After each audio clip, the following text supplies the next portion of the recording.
Merhabalar, ben Hazal.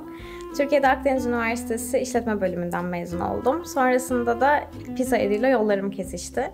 Şimdi de Roma'da Rome Business School International Master's Degree Program in Fashion Management okuyorum. Aslında çok uzun zamandır İtalya'da yaşama, okuma hayalim vardı. Burada okuyan arkadaşlarım da vardı. Ama özel olarak düşünürsek moda sektöründe İtalya çok büyük bir yere sahip. Bundan dolayı çok majör bir şekilde İtalya'yı seçtim. Neden Milano değil Roma diye soracak olursanız da aslında ilerleyen zamanlarda anlatacağım. Okulumun sağladığı imkanlar sayesinde ben Roma'yı seçtim. Bildiğim kadarıyla İtalya'da lisans eğitimi almak için bir sınava girmeniz gerekiyor. Ancak yüksek lisansta öyle bir durum söz konusu değil. Biz sadece belirli belgelerle okullara başvuruyoruz. Her okulun aslında internet sitesinde hangi belgelerle başvurmanız gerektiği yazıyor. Ama bu çok çetrefilli bir süreç ve bu süreçte de bir eğitim danışmanına gerçekten ihtiyacınız oluyor. Ben o yüzden PISA Edu'yu seçtim. Kendi okulum için düşünecek olursak CV'niz, bu okulda neden okumak istediğiniz, İtalya'da neden yaşamak istediğinizi anlattığınız bir niyet mektubunuz, okuldan bir ya da iki tane profesörünüzün sizin için yazdığı tavsiye mektubu ve herhangi bir dil belgesi ya da zaten üniversitede İngilizce okuduysanız diplomanız da yeterli oluyor. Diplomanızla başvurunuzu yapıyorsunuz. Daha sonrasında da benim okulum özelinde bir mülakat vardı. Mülakattan da geçtikten sonra kabul mektubumu aldım.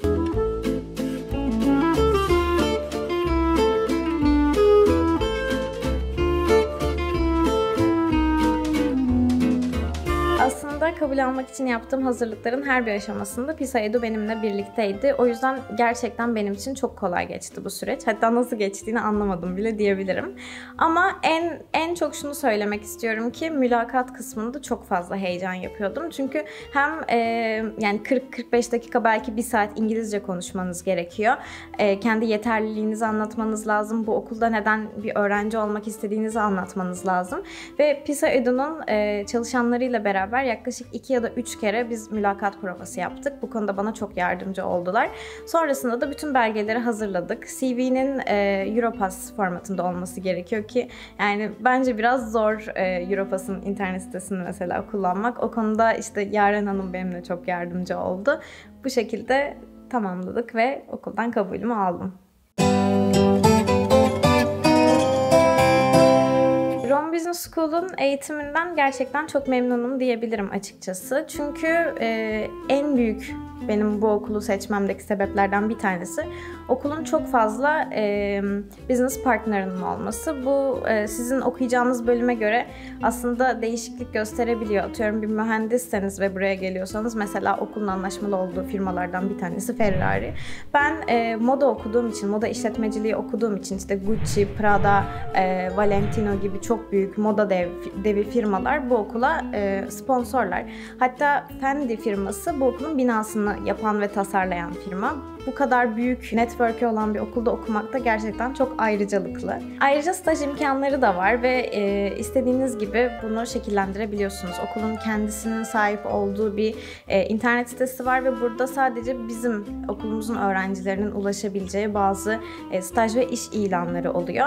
Buralardan ve okulun kariyer timinden aslında yardım alabiliyorsunuz ve böylelikle sizi profesyonel bir hayata hazırlıyorlar ve gerçekten çok büyük firmalarla neredeyse her ay 2 kere workshoplar düzenleniyor. Geçen ay mesela Fendi ve Balenciaga bizim okulumuzdaydı.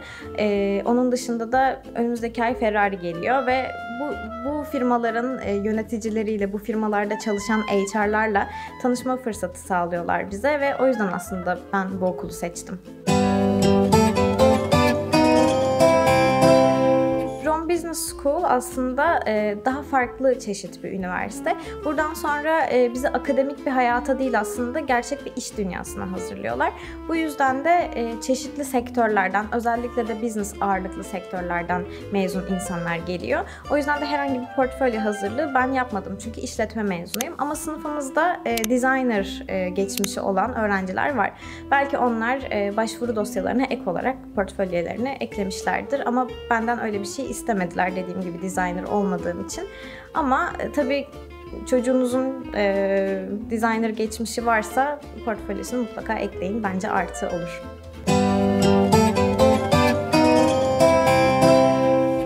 İtalya'da eğitim almayı aslında gerçekten tavsiye ediyorum. Çünkü tarihi olarak aslında çok geniş bir ülke ve özellikle Roma şehri açık hava müzesi gibi her gittiğiniz yerde, belki yaşadığınız mahallede bile bir tarihi eserle karşılaşabiliyorsunuz. Kültürel açıdan çok zengin bir ülke olduğu için öğrencilik hayatınız boyunca size çok şeyler katabilecek bir ülke olduğu için İtalya'da eğitim almayı gerçekten tavsiye ediyorum.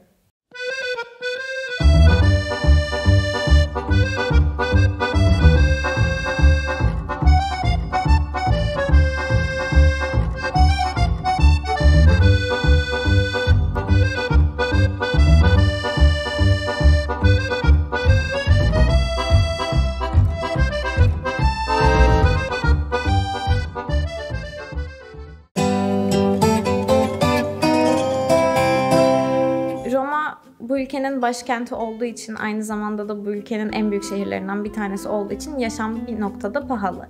Ancak bütçenize göre seçebileceğiniz İtalya'da çok güzel şehirler ve çok güzel üniversiteler var. Milano gibi, Roma gibi şehirlerde kiralar yaklaşık 500 Euro'dan başlıyor, yani oda başına. Onun dışında tek başına bir ev tutmak istiyorsanız da yani 700 Euro'dan başlayıp 1200, 1300, 1500'e kadar çıkabiliyor. Benim kendi kiram dışındaki ödediğim masraflarıma gelecek olursak galiba bana aylık 500 euro yetiyor.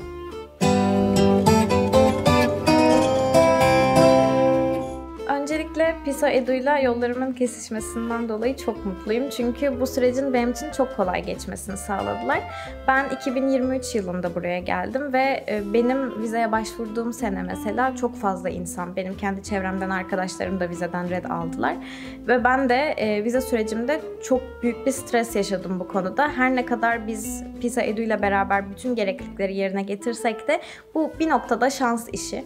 O yüzden de çok korkuyordum açıkçası, ama her şey o kadar çok güzel ve muntazam bir şekilde yerine getirdik ki ben vizemden kabul aldım ve şu an buradayım. Bu sebepten dolayı aslında bence herhangi bir eğitim danışmanıyla çalışmak çok önemli bu noktada. Yurt dışında eğitim almak kolay bir şey değil ve gerçekten çok fazla masraf yapmanız gerekiyor çocuklarınıza ya da belki bireysel olarak. Ve böyle bir noktada da aslında ekstra olarak bir danışmandan yararlanmanın çok büyük faydası var. Çünkü emekleriniz asla boşa gitmiyor. Dediğim gibi benim kendi kendine başvuran arkadaşlarımdan red alanlar oldu, ama herhangi bir eğitim danışmanıyla çalışanlardan red alan olmadı.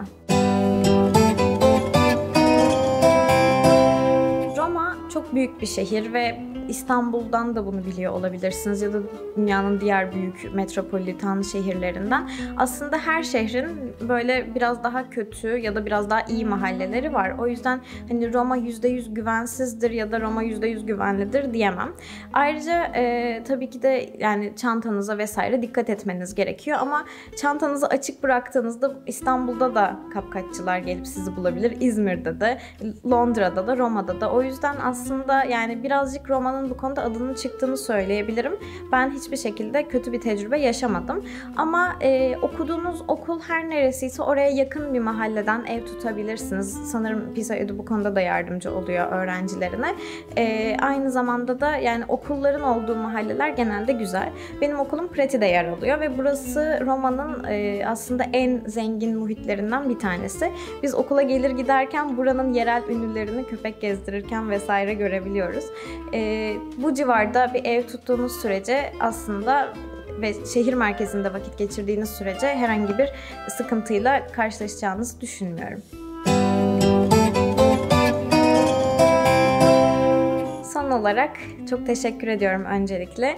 Benimle röportaj yaptıkları için de çok teşekkür ederim. Çünkü çok onur edici bir şey beni bu okuldan seçmeleri.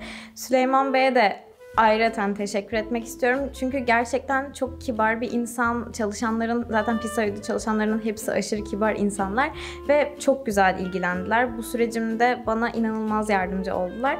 Bu sebepten dolayı çok teşekkür ediyorum.